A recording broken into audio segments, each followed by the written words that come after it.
జ్యేష్ఠుడిగా ఏశావును పుట్టించినా దేవుడిచ్చిన జ్యేష్ఠత్వపు హక్కును ఎంత చీప్గా చూశాడంటే ఆ జ్యేష్ఠత్వపు హక్కు యొక్క ఆశీర్వాదం కంటే చిక్కుడుగాయల కూర బెస్ట్ అనుకున్నాడు. ఎంత దరిద్రం! అబ్రహాము, ఇస్సాకు, ఏశావుల దేవుడు అని చెప్పాలి. పాయే ఏం చెప్పాడు?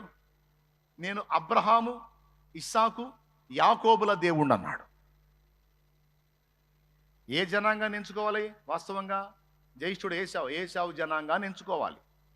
కానీ ఏశావుని, అతని జనాంగాన్ని పక్కకు నెట్టి యాకోబు వంశావళిని ఎంచుకున్నాడు దేవుడు. అందులోంచి రక్షకుడిని పుట్టించాడు.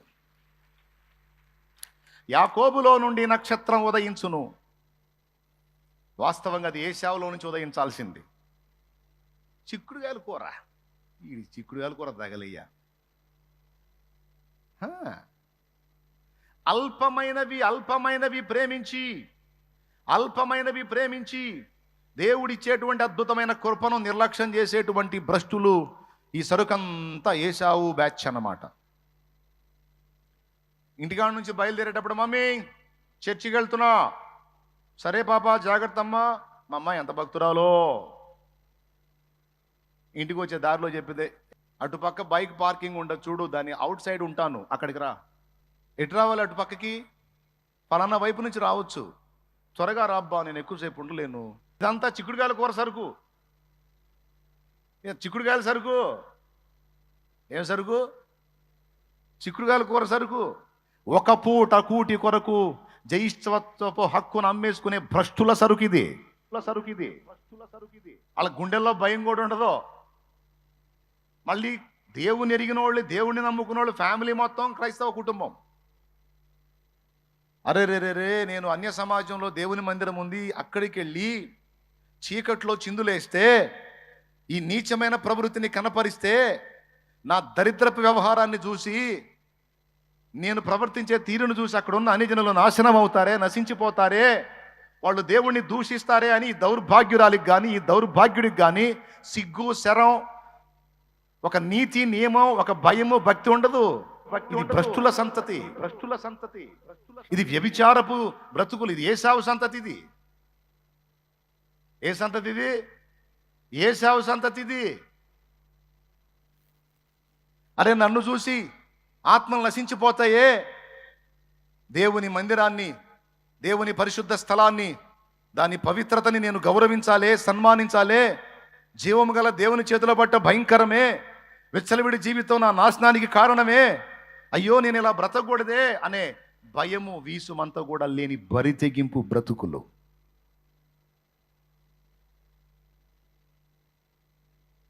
ఏమందాం వీళ్ళనే? ఇది ఏ సరుకు? కామం కళ్ళ నిండిపోయి, కళ్ళ నిండా కామం ఎక్కువైపోయి, దేవుని మందిరంలో ఉన్నానా, దేవుని సన్నిధిలో ఉన్నానా అని కూడా లేకుండా మందిరంలో కూర్చొని చాటింగ్ చేసే సైతాన్లు నేను చూశాను. ఎక్కడుండి చేస్తావు నువ్వు చాటింగ్ సైతాన్? ఇంటికాడ చేసుకో, లేకపోతే నీకు దగ్గర దరిద్రపు స్థలాలు ఏవో శాపగ్రస్తమైనవి ఉంటాయి. పో, నీలాంటి శాపగ్రస్తుల కోసం. దేవుని సన్నిధి అన్న భయం లేదా లూసిఫర్?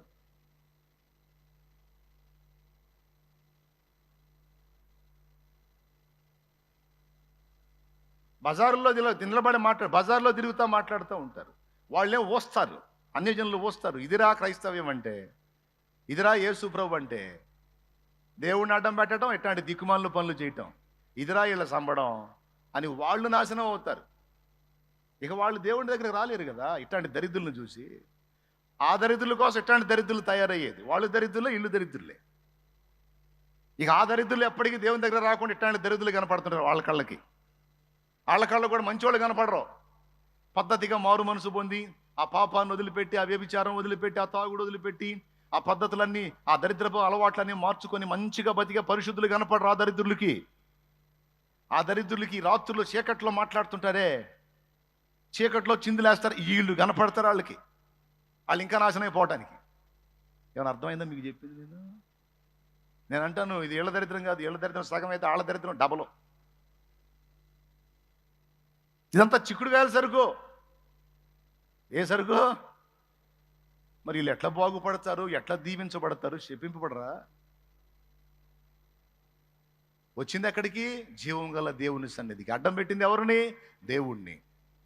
అడ్రస్ ఏది? దేవుని సన్నిధి. చేసింది ఏంది? పాపం. ఇంత భయం ఉందా? ఇంత భయం.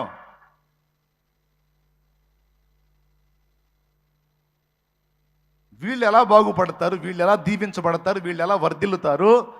వీళ్ళకు ఉండదా కోటింగు? మనుషుల చేతుల్లో పడటం కాదు, జీవము గల దేవుని చేతుల్లో పడటం భయంకరము అని రాసుంది. గుండెలో ఒక భయం ఉండొద్దు.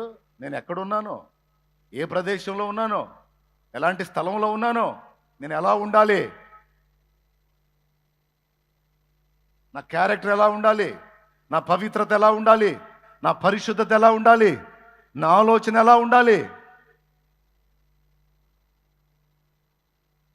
ఒక పూట కూటి కొరకు, అల్పకాల పాప భోగాల కొరకు, క్షణికానందాల కొరకు, అల్పమైన తృప్తి కొరకు జ్యేష్ఠత్వపు హక్కును అమ్మేసుకున్న ఏశావు లాంటి భ్రష్ట సంతానం ఇది. ఈ జాతోళ్ళందరినీ నేను అంటాను, ఇదంతా ఏశావు సంతతి అంటాను. యాకోబు అట్లా కాదు.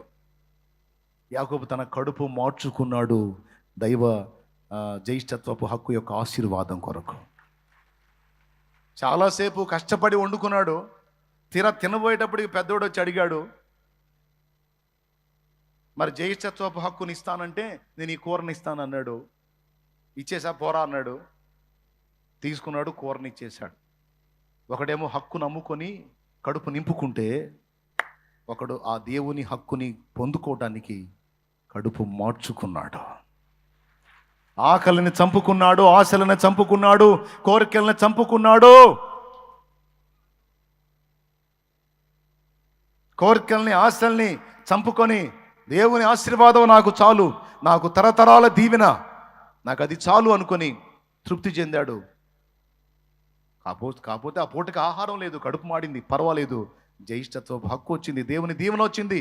నా దేవుని నిమిత్తం, నా దేవుని దీవెనల నిమిత్తం నా కడుపు మాడినా పర్వాలేదు, నా ఆశలు చచ్చినా పర్వాలేదు, నా కోరికల్ని చంపుకున్నా పర్వాలేదు, నాకు ఆయన ఆశీర్వాదం కావాలి. అది యాకోబు గొప్పతనం. మరి దేవుడు పక్షపాతం లేనోడు, అది తిరుగులేని మాట. కానీ ఎందుకు చిన్నోడిని ప్రేమించాడు, పెద్దోడిని ద్వేషించాడంటే బుద్ధుల్ని బట్టి. దేన్ని బట్టి చెప్పండి, నోరు తెరిచి చెప్పండి. మరి తప్పదు, అక్కడ పక్షపాతం చూపించినట్టే ఉంటుంది, కానీ పక్షపాతం కాదు, న్యాయ తీర్పది. న్యాయ తీర్పండి అది.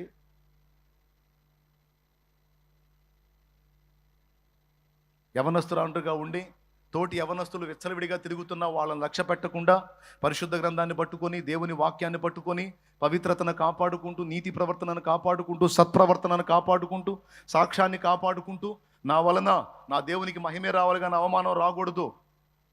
నేను యవనస్తురాలకు ఎదుగుతున్నాను, ఒక సమయం వచ్చినప్పుడు నాకు భాగస్వామిని దేవుడే ఇస్తాడు. అంతవరకు నేను జారత్వానికి లోబడకూడదు, విచ్చలవిడి లైంగిక పాపాలకు నేను వెళ్ళకూడదు, ఘోరమైన క్రియలకు నేను దిగజారకూడదు, నా తల్లిదండ్రులకు దుఃఖం కలిగించకూడదు, నా దేవునికి అవమానం తేకూడదు, నా పవిత్రతను కాపాడుకోవాలి, నేను పరిశుద్ధంగా బ్రతకాలి, నా దేవునికి ఇష్టం. నేను అలాగే జీవిస్తాను అని తీర్మానించుకున్న నీతిమంతురాళ్ళు దేవునికి తెలుసు. అలా దేవుని కోసం నీతి నియమాలు కలిగి బ్రతుకుతున్న పరిశుద్ధురాళ్ళు దేవునికి తెలుసు. పాపాన్ని అసహించుకొని పవిత్రతను ప్రేమించి క్షణకాలపు ఆనందం కాదు, నా దేవుడిచ్చే శాశ్వత దీవెన నాకు, నా ఇంటి వారికి, నా కుటుంబం అంతటికి కలుగునట్లు నేను నా దేవుని ఎదుట నీతి ప్రవర్తన కలిగి ఉంటాను అన్న నీతిమంతురాళ్ళు తెలుసు. అల్పమైన వాటికి ప్రలోభించి క్షణికమైన వాటికి లోబడి తమను తాము అప్పగించుకునే హేయమైనటువంటి మనస్తత్వం కలిగిన వ్యక్తులు తెలుసు. ఇందులో మీరు ఏ జాబితాకి చెందినవారో ఒక్కసారి మిమ్మల్ని మీరే పరీక్షించుకోండి. పురుషులు, స్త్రీలు అందరూ, నాతో సహా అందరం పరిశీలించుకోవాలి. మన బుద్ధులు ఎలాగున్నావో మనం పరిశీలించుకోవాలి. దేవుని దగ్గరకు వచ్చాం, నమ్మాం, రక్షణ పొందాం, వెంబడిస్తున్నామంటే కాదండి. మన ప్రవర్తన అంతటిని కూడా ఆయన వడగడతాడు. తెలుసా మీకు? గోధుమలను జల్లించినట్టు జల్లించడానికి మనల్ని అప్పగిస్తాడు ఆయన. పరిశీలిస్తాడు. మన హృదయాలు ఎరిగిన దేవుడు ఆయన. ఒకవేళ మనం నిగ్గుదేలిన వ్యక్తులమైతే ఏమంటాడో తెలుసా? నేను నా కుమారిని ప్రేమించి తిని అంటాడు. నేను నా కుమారుణ్ణి ప్రేమించి తిని, యాకోబును ప్రేమించి తిని అన్నాడు.